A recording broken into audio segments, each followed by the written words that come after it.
Torahbox.com pour la diffusion du judaïsme francophone vous retransmet un enseignement du Rav David Brezacher.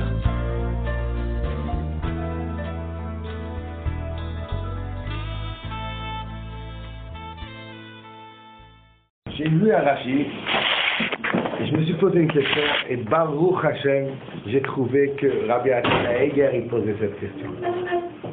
Alors j'étais très soulagé et content. Alors on va voir un Rashi dans la paracha et c'est là qu'on va commencer.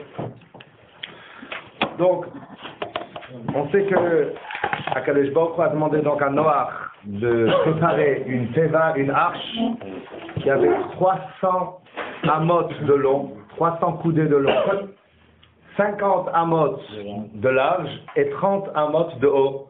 Donc 300 coudées sur 50 coudées sur une hauteur de 30 coudées, ça veut dire 150 mètres sur 25 mètres de large sur 15 mètres de haut. Tout ça fait par un Noach et partagé en 3 étages avec des compartiments pour faire rentrer là-bas tous les animaux de la terre au minimum de chaque couple mâle et femelle pour assurer la pérennité de l'espèce, à part des animaux qui étaient purs où il y avait 7 couples au lieu d'un seul couple pour ceux qui n'étaient pas purs. Ensuite, alors ici il y a écrit comme ça dans le pasuk. Vaïhi. Alors, on va lire le pasuk.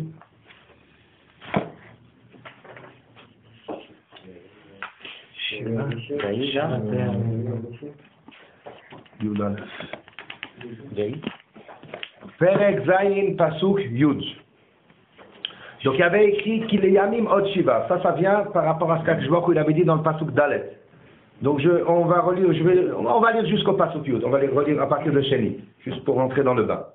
Vayomer Hashem le Noach. Akadosh Baruch Hu a dit à Noach, Bo ata v'chol betra el atava, viens toi et toute ta maisonnée, c'est-à-dire donc ta femme, tes enfants et leurs femmes.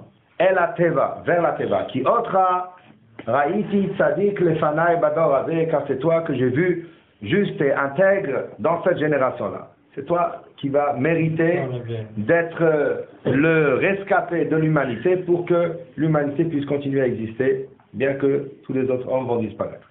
Nikola bema Torah tikach lecha shiva shiva, ish veishto, de tous les animaux purs, tu prendras donc 7 espèces mâles et femelles, et des animaux qui ne sont pas purs, tu prendras 2 mâles et femelles. Également des oiseaux du ciel, tu prendras 7 couples mâles et femelles. Le chayot zera pour assurer la descendance, la pérennité de l'espèce, alpne kol haaretz, la surface de la terre. Kileyamim od shiva, car voici maintenant, dans 7 jours, les Chachamim nous disent que ces 7 jours-là sont les 7 jours de deuil de Metouchelach qui était un sadique et que par son mérite, on a encore patienté, encore un délai. Il y a déjà eu un délai de 120 ans, il y a eu 40 jours, comme Rachid nous dit que pendant 40 jours la pluie elle est descendue d'une manière qui n'était pas encore violente pour voir est-ce qu'ils vont revenir sur leur position ou non. Et il y a des délais, on voit combien, même quand il y a un Midatadin qui s'est dit combien de Rachamim il y a. J'attends de toi, j'attends encore jusqu'à la dernière minute. Qu'il est Yamim Od Shiva, car d'ici 7 jours, alors imam tira la haaretz arba'im yom, là je fais pleuvoir sur la terre 40 jours et 40 nuits, ou machiti et kol hayakum, et j'effacerai, ou je dissolverai, et kol hayakum, tout ce qui existe, asher asiti, que j'ai fait, mais al pnei adama, de la surface de la terre. Vayas Noach kechol asher tziva, ou Hashem Noach a fait tout ce que Hashem lui avait ordonné. Noach ben 600 shana, va'mabul hayamayim al haaretz, et Noach était âgé de 600 ans lorsque le déluge est venu sur la terre. C'était en l'année 1656 de la création du monde. Noach est né en 1056. Et 600 ans plus tard, c'était le déluge. Et comme Rashi rapporte déjà, il n'a eu des enfants qu'à l'âge de 500 ans pour ne pas qu'il ait une tribu à sauver dans la Teva, comme ça dit Rashi, et que, enfin, il avait 3 enfants, 3 belles-filles, c'est tout ce qu'il avait à mettre avec lui dans la Teva, donc il a commencé à avoir des enfants seulement à l'âge de 500 ans. Vayavo Noach ou Banav Ishton Shebanavito, est devenu Noach et ses enfants, sa femme et les femmes de ses fils avec lui dans la Teva, Mipne Mea Baroul, devant les eaux du déluge. Mina bema Torah, mina bema shena Torah. Des animaux purs de ceux qui ne sont pas purs. Mina of, des oiseaux. Ou michola rom asher romes aladama. Et de tout ce qui rampe sur le sol. Shnaim baou el Noach el ateva. Deux de chaque sont venus vers Noach dans la teva. Zachar on keva mal ou femelle. Kachet siva elokim et Noach comme Akshmora dans la Noach. Vaïhi, voilà ce que nous connaissons. Vaïhi le shivat ayamim. Et ce fut au bout de 7 jours, tel qu'Akshbok l'avait donc annoncé dans le Passouk d'Alet, qu'il y a mis au Shiva, au terme de ces 7 jours-là, mais Hamaboul, Hadou al Aret, malheureusement, ces 7 jours-là n'ont été qu'un répit, mais qui en fin de compte n'ont pas été utilisés, et bien, au bout de ces 7 jours-là, le déluge a commencé à descendre sur la terre. Bishnat, Shesh Meot Shana Lechaye Noach.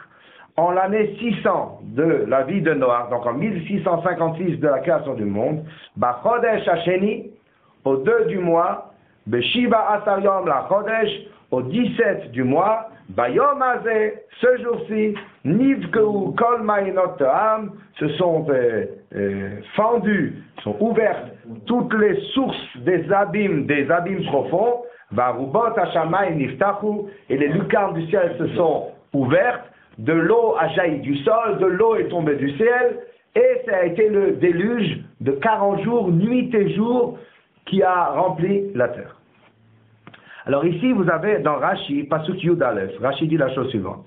Qu'est-ce que c'est quoi la date? Alors on dit 600 ans de l'année de Noach. On dit Noach il est né en 1056, on est en 1656 de la création du monde.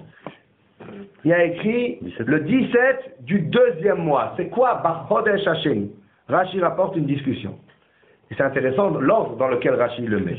Bachodesh Hasheni, Rab Lezer Omer, Ze Mar Cheshvan. Rab Lezer il dit c'est Mar Cheshvan.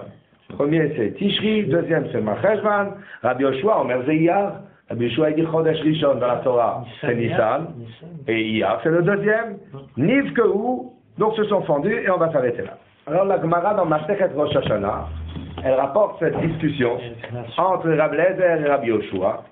Est-ce que le Maboul a commencé le 17 Mar Cheshvan ou bien le 17 Iyar?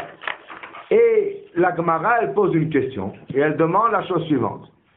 Bishlama le Rabbi Yoshua hayno dirtiv sheni.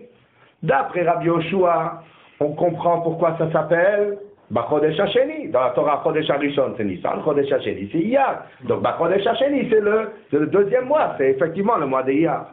Et là, le Rab Lezer, Maï Sheni, mais d'après Rab Lezer, Bachodesh Harishon dans la Torah, c'est le mois de Nissan. Le mois de Tishri dans la Torah, il s'appelle Bachodesh